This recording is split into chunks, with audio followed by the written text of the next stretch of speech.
आप सभी का स्वागत है साहिल पांडे अकेडमी में। तो चलिए शुरू करते हैं बिना किसी देरी के 25 सितंबर का अपना करंट अफेयर थ्योरेटिकल पार्ट। हमारा पहला करंट अफेयर बनता है नेशनल से। तो चलिए शुरू करते हैं। वित्त मंत्री सीतारमण उज्बेकिस्तान में AIIB वार्षिक बैठक में भाग लेंगी। केंद्रीय वित्त और कॉर्पोरेट कार्य मंत्री निर्मला सीतारमण 24 से 28 सितंबर 2024 के दौरान उज्बेकिस्तान की आधिकारिक यात्रा पर हैं। इस दौरान वो 25 से 26 सितंबर को एशियन इंफ्रास्ट्रक्चर इन्वेस्टमेंट बैंक के बोर्ड ऑफ गवर्नेंस की 9वीं वार्षिक बैठक में भाग लेंगी। आइए हम लोग इसको डिटेल में जानते हैं। इसके अलावा वो उज्बेकिस्तान, कतर, चीन के अपने समकक्षों और AIIB अध्यक्ष के साथ महत्वपूर्ण द्विपक्षीय बैठक भी करेंगी। AIIB की वार्षिक बैठक में केंद्रीय वित्त मंत्री AIIB के भारतीय गवर्नर के रूप में भाग लेंगी। भारत इस बैंक का दूसरा सबसे बड़ा शेयरधारक है। बैठक में विकास के एजेंडा से संबंधित महत्वपूर्ण वैश्विक मुद्दों पर चर्चाएं होंगी। यात्रा के दौरान वित्त मंत्री की उज्बेकिस्तान के राष्ट्रपति शौकत मिर्जियोयेव से मुलाकात करने की उम्मीद है। इस दौरान वित्त मंत्री भारत और उज्बेकिस्तान के बीच एक द्विपक्षीय निवेश संधि पर साइन करेंगी। केंद्रीय मंत्री भारत उज्बेकिस्तान बिजनेस फोरम की चर्चा में भी भाग लेंगी, जिसका आयोजन संयुक्त रूप से किया जाएगा और इसमें दोनों देशों के उद्योग जगत के प्रमुख प्रतिनिधित्व भी होगा। इसके अलावा सीतारमण ताशकंद में समरकंद राज्य विश्वविद्यालय और लाल बहादुर शास्त्री स्मारक का दौरा भी करेंगी। साथ ही विभिन्न क्षेत्रों से जुड़े अग्रणी भारतीय प्रवासियों के साथ बातचीत भी करेंगी। Asian infrastructure investment bank AIIB एक बहुपक्षीय विकास बैंक है, जिसका उद्देश्य एशिया में सामाजिक आर्थिक परिणामों को बेहतर बनाना है। इसकी स्थापना AIIB आर्टिकल ऑफ एग्रीमेंट से 25 दिसंबर 2015 से लागू है नामक एक बहुपक्षीय समझौते के जरिए की गई है। इसके 57 सदस्य हैं। इसका हेडक्वार्टर चीन की राजधानी बीजिंग में है और जनवरी 2016 में इसका परिचालन शुरू हुआ है।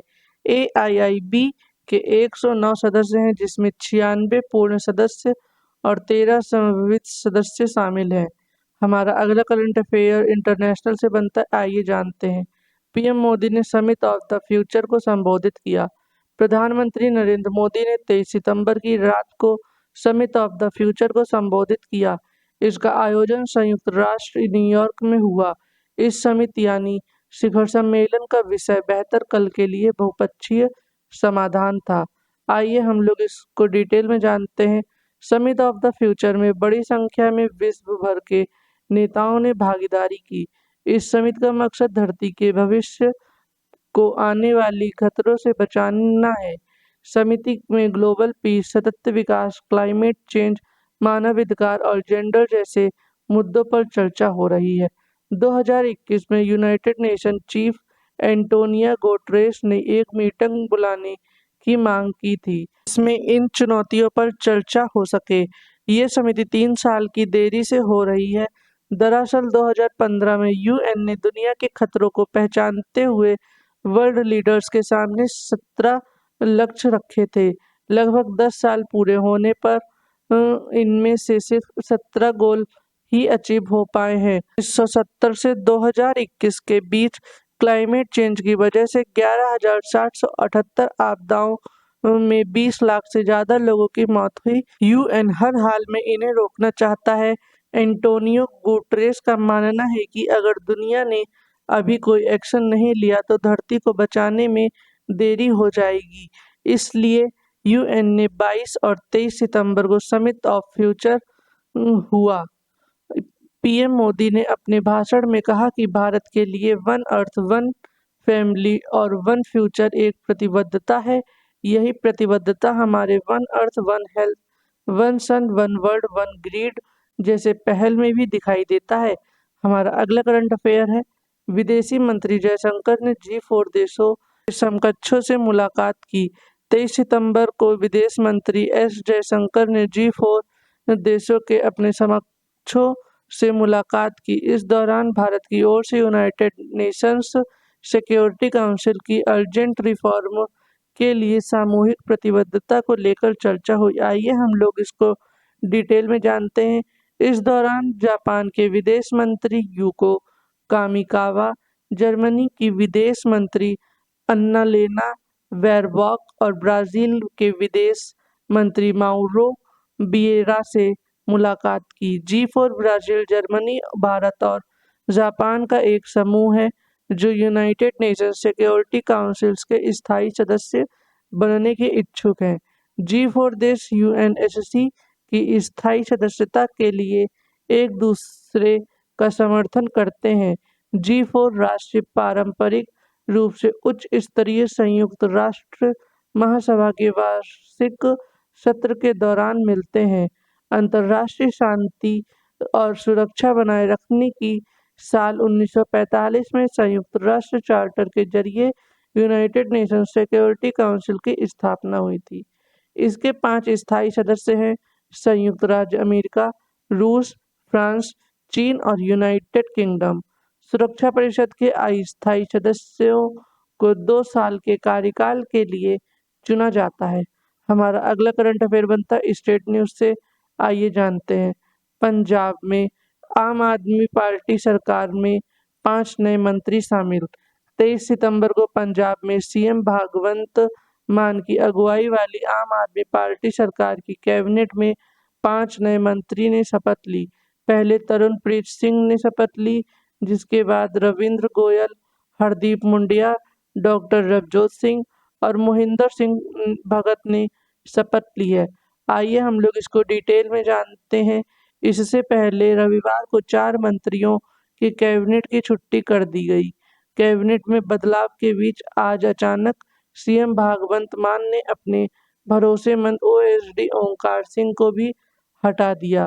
पंजाब में लोकसभा चुनाव में 13 में से आम आदमी पार्टी सिर्फ 3 सीटें जीतने में कामयाब रही।